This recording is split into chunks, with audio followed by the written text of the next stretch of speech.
श्री शिवाय नमस्तुभ्यम। हर हर महादेव।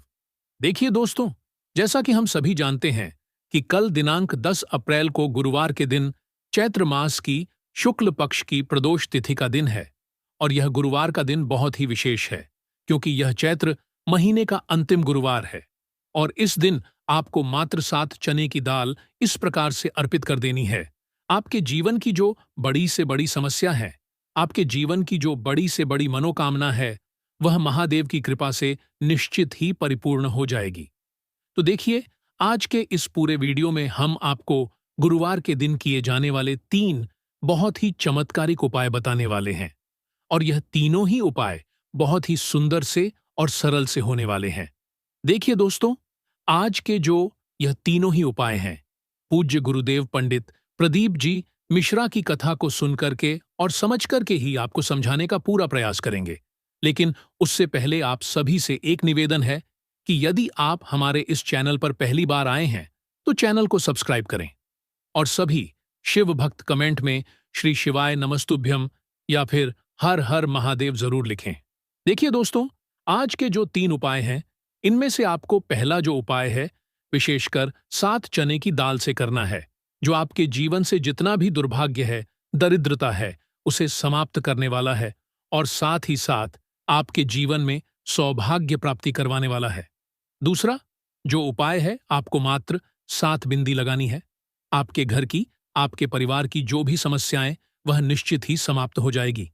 और तीसरा जो उपाय है, मात्र आपको एक बेलपत्र से करना है, जो कि विशेषकर माता अशोक सुंदरी जी का बहुत ही चमत्कारिक उपाय होने वाला है।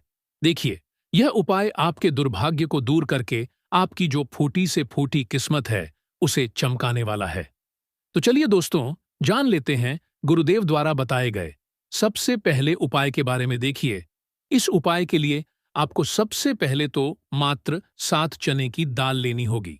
आप 7 चने की दाल भी ले सकते हैं, 14 या 21 या 41 या फिर 51 चने की दाल भी ले सकते हैं। लेकिन आपको कम से कम 7 चने की दाल तो लेनी ही है। चने की दाल को लेते समय ध्यान रखना है कि यह कहीं से भी टूटी हुई खंडित नहीं होनी चाहिए। देखिए, हमारे शास्त्रों में बताया गया है कि जो भी व्यक्ति गुरुवार के दिन चने की दाल अर्पित करता है, तो वह स्वर्ण के समान ही मानी जाती है। यानी कि कोई भी व्यक्ति यदि स्वर्ण दान नहीं कर सकता है, तो मात्र चने की दाल समर्पित कर देता है, तो उसका जो भाग्य है, वह चमक उठता है। देखिए, अब इसी के साथ में आपको मात्र एक स्टील के पात्र के अंदर 2 गुड़ के टुकड़े भी लेने होंगे। अब इसी पात्र के अंदर आपको जल डाल करके गुड़ वाला जल तैयार कर लेना है और इसी के साथ में आपको मात्र एक तांबे के पात्र के अंदर शुद्ध जल लेना होगा। अब देखिए, मात्र इन सभी सामग्रियों को लेकर के आपको पहुंच जाना है भगवान शिव के मंदिर में। देखिए, गुरुजी ने बताया है कि यह जो उपाय है, इसे आप सुबह से लेकर के शाम तक किसी भी समय में कर सकते हैं। देखिए, सबसे पहले तो आपके पास जो 7 चने की दाल है, इसे आपको जो आपने गुड़ वाला जल तैयार किया है, इसके अंदर डालनी है। मात्र आपको थोड़ा सा गुड़ वाला जल तैयार करना है और इसी के अंदर आपको ये चने की दाल डालनी है। देखिए, जब भी आप ये गुड़ वाले जल के अंदर चने की दाल डालेंगे, तब आपको ब्रह्मस्पतेश्वर महादेव का मन में स्मरण करना है। देखिए, यदि आप ब्रह्मस्पतेश्वर महादेव का स्मरण करते हैं, तो आपका जो गुरुग्रह है, वह मजबूत होता है। और यदि आपका गुरुग्रह मजबूत होता है, तो आपका जो भाग्य है, वह आपका साथ देने लगता है। यानी कि जो भी कार्य आप कर रहे हैं, निश्चित ही आपको उसमें सफलता प्राप्त होती है। अब देखिए दोस्तों, आपने जो गुड़ वाला जल तैयार किया है, साथ ही साथ आपने जो उसमें 7 चने की दाल डाली थी, इसे आपको भगवान शिव के शिवलिंग पर अर्पित कर देनी है। श्री शिवाय नमस्तुभ्यम इस मंत्र का जाप करते हुए देखिए दोस्तों, जो भी व्यक्ति गुड़ से युक्त चने की दाल शिवलिंग पर इस प्रकार से गुरुवार के दिन अर्पित करता है, तो उसका जो भाग्य है, वह चमक उठता है।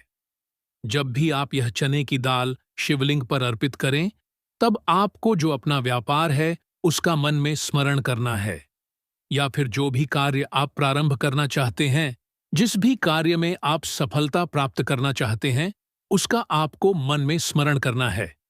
अब दोस्तों, आपके पास जो जल का पात्र है, इसमें से थोड़ा सा जल तो आपको शिवलिंग पर, जहां श्री गणेश जी वाला स्थान होता है, वहां पर आपको अर्पित करना है। फिर आपको थोड़ा सा जल श्री कार्तिकेय जी वाले स्थान पर अर्पित करना होगा। फिर आपको थोड़ा सा जल माता अशोक सुंदरी वाले स्थान पर अर्पित करना होगा। फिर थोड़ा सा जल आपको माता पार्वती के हस्त कमल यानी कि कटी वाले भाग पर अर्पित करना होगा। और अंत में जो भी आपके पास शेष जल बचेगा, इससे आपको भगवान शिव के शिवलिंग पर ही अर्पित कर देना होगा। श्री शिवाय नमस्तुभयम इस मंत्र का जाप करते हुए। तो दोस्तों, मात्र इतना सा उपाय आपको इस चैत्र मास के अंतिम गुरुवार प्रदोष पर आपकी जो रुटी हुई किस्मत है, वह निश्चित ही चमक उठेगी। अब दोस्तों, हम जान लेते हैं गुरुजी द्वारा बताए गए दूसरे चमत्कारिक उपाय के बारे में। देखिए, इस उपाय को करने मात्र से आपके जीवन की जो भी तकलीफें हैं, जो भी समस्याएं हैं, उन्हें स्वयं महादेव दूर करने वाले हैं। तो देखिए दोस्तों, इस उपाय को करने के लिए सबसे पहले तो आपको मात्र थोड़ा सा पीला चंदन लेना होगा। इसी के साथ में आपको मात्र एक तांबे के पात्र के अंदर शुद्ध जल लेना होगा। अब देखिए दोस्तों, मात्र इन दोनों ही सामग्रियों को लेकर के आपको पहुंचना है भगवान शिव के मंदिर में। यह उपाय भी आप सुबह से लेकर के शाम तक किसी भी समय में कर सकते हैं। देखिए दोस्तों, यह जो उपाय है विशेषकर 7 बिंदी वाला उपाय होने वाला है, जो कि आपकी हर प्रकार की समस्या को समाप्त करने वाला है। देखिए, गुरुजी ने बताया है कि यदि यह उपाय आप प्रदोष काल के समय में करते हैं, तो यह उपाय आपके लिए और अधिक सर्वोत्तम होने वाला है। प्रदोष काल का जो समय है, वह सूर्यास्त से 45 मिनट पूर्व शुरू होता है और सूर्यास्त के 45 मिनट बाद तक रहता है। यानी कि यह जो 1.5 घंटे का समय है, इसमें आप यह उपाय करते हैं तो आपके लिए सर्वोत्तम होता है। या फिर आप यह उपाय सुबह से लेकर के शाम तक किसी भी समय में कर सकते हैं।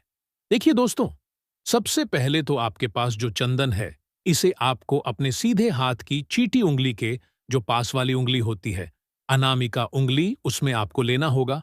और चंदन की जो सबसे पहली बिंदी है, इसे आपको शिवलिंग पर, जहां गणेश जी का स्थान होता है, वहां पर आपको पहली बिंदी लगानी है। फिर वापस से आपकी जो उंगली है, उसे आपको चंदन के अंदर डुबोनी है और दूसरी बिंदी आपको श्री कार्तिकेय जी वाले स्थान पर लगानी है। फिर वापस से आपको अपनी उंगली को चंदन के अंदर डुबोनी है और आपको तीसरी बिंदी माता अशोक सुंदरी वाले स्थान पर लगानी है। फिर वापस से आपको अपनी उंगली चंदन के अंदर डुबोनी है और आपको जो चौथी बिंदी है, वह माता पार्वती के हस्त कमल यानी कि कटी वाले भाग पर लगानी है। पांचवी जो बिंदी है, आपको जलाधारी के बिल्कुल अंतिम कोने पर लगानी होगी। और छठी जो बिंदी है, इसे आपको भगवान शिव के शिवलिंग के विपरीत साइड में लगानी है। और अंतिम और जो 7वीं बिंदी है, इसे आपको भगवान शिव के शिवलिंग पर लगानी है। देखिए, प्रत्येक बिंदी को लगाते समय आपको श्री शिवाय नमस्तुभ्यम इस मंत्र का जाप करना है। और प्रत्येक बार जब भी आप यह बिंदी लगाएंगे, तब आपको प्रत्येक बार अपनी उंगली को चंदन के अंदर डुबोनी है।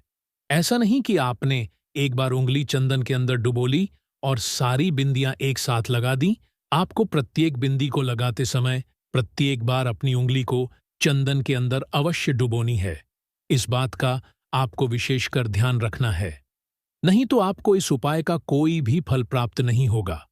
और प्रत्येक बिंदी को लगाते समय आपकी जो भी विशेष मनोकामना है, जिस भी मनोकामना पूर्ति के लिए आप यह उपाय कर रहे हैं, उस मनोकामना को अवश्य आपको बोलना है। अब दोस्तों, आपके पास जो अंत में एक लौटा शुद्ध जल बचा हुआ है, इसे आपको भगवान शिव के शिवलिंग पर ही समर्पित कर देना होगा। श्री शिवाय नमस्तुभयम इस मंत्र का जाप करते हुए। तो देखिए दोस्तों, इस प्रकार से आपको यह दूसरा उपाय करना है।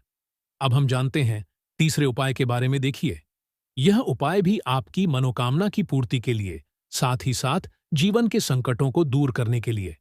तो देखिए, इस उपाय के लिए आपको एक प्यारी सी और सुंदर सी बेलपत्र लेनी है, जो कहीं से भी खंडित नहीं होनी चाहिए। इसी के साथ में आपको थोड़ा सा पीला चंदन लेना होगा और इसी के साथ में आपको मात्र एक लौटा शुद्ध जल लेना होगा अपने घर से। अब दोस्तों, इन सभी सामग्रियों को लेकर के आपको पहुंच जाना है सीधे भगवान शिव के मंदिर में। देखिए, यह उपाय भी आप सुबह से लेकर के शाम तक किसी भी समय में कर सकते हैं। देखिए, मंदिर पहुंचने के बाद आपके पास जो एक बेलपत्र है, इसे आपको जो भी आपकी विशेष मनोकामना है, चाहे आपकी विवाह से जुड़ी हुई कोई भी कामना हो, नौकरी से जुड़ी हुई कामना हो, धन प्राप्ति को लेकर कामना हो, या फिर व्यापार को अच्छे से चलाने के लिए कामना हो, जिस भी प्रकार की आपकी मनोकामना है, उसे बोलते हुए यह जो बेलपत्र है, इसे आपको शिवलिंग पर, जहां माता अशोक सुंदरी का स्थान होता है, वहां पर आपको स्पर्श करवाना है। यानी कि यह जो बेलपत्र हैं, आपको केवल माता अशोक सुंदरी वाले स्थान पर स्पर्श करवानी है। आपको यह बेलपत्र समर्पित नहीं करनी है। देखिए, बेलपत्र आपको इस प्रकार से स्पर्श करवानी है कि इसकी जो चिकनी साइड है वह शिवलिंग से स्पर्श रहेगी, डंडी वाला भाग जलाधारी की ओर रहेगा और पत्ती वाला भाग शिवलिंग की तरफ रहेगा। इस प्रकार से आपको यह बेलपत्र स्पर्श करवानी है। अब यह जो बेलपत्र है, इसे आपको माता अशोक सुंदरी वाले स्थान से उठा लेनी है और आप जो पीला चंदन लेकर के आए थे, इसमें आपको थोड़ा सा जल मिलाना है और इस बेलपत्र की जो तीनों पत्तियों को जोड़ने वाली डंडी है, इस डंडी पर आपको मात्र पीले चंदन की एक बिंदी लगा देनी है। यानी कि बेलपत्र के जिस स्थान पर 33 कोटि देवी देवताओं का स्थान बना जाता है, वहां पर आपको मात्र एक बिंदी लगा है। फिर आपकी जो भी अधूरी मनोकामना है, उन्हें आपको मन में स्मरण करना है और आपकी जो भी मनोकामना है, उसे बोलते हुए यह जो बेलपत्र है, इसे आपको भगवान शिव के शिवलिंग पर ही अर्पित कर देनी है। बेलपत्र की जो डंडी है वह जलाधारी की ओर रहेगी और इसकी जो चिकनी साइड है वह शिवलिंग से स्पर्श रहेगी। इस प्रकार से आपको यह बेलपत्र शिवलिंग पर ही अर्पित कर देनी है। देखिए, जब भी आप यह बेलपत्र माता अशोक सुंदरी वाले स्थान पर स्पर्श करवाएंगे, साथ ही साथ शिवलिंग पर अर्पित करेंगे, तब दोनों ही बार आपको अपनी मनोकामना को बोलना है। अब दोस्तों, अंत में जो आपके पास एक लोटा शुद्ध जल है, इसे आपको भगवान शिव के शिवलिंग पर ही धीरे धीरे अर्पित कर देना होगा। श्री शिवाय नमस्तुभ्यम इस मंत्र का जाप करते हुए जो भी व्यक्ति गुरुवार प्रदोष के दिन पीला चंदन शिवलिंग पर इस प्रकार से अर्पित करता है, तो उसका जो भाग्य है उसका उदय होता है। तो देखिए दोस्तों, इस प्रकार से आपको यह तीसरा सुंदर सा और सरल सा उपाय भी करना है। श्री शिवाय नमस्तुभ्यम। हर हर महादेव।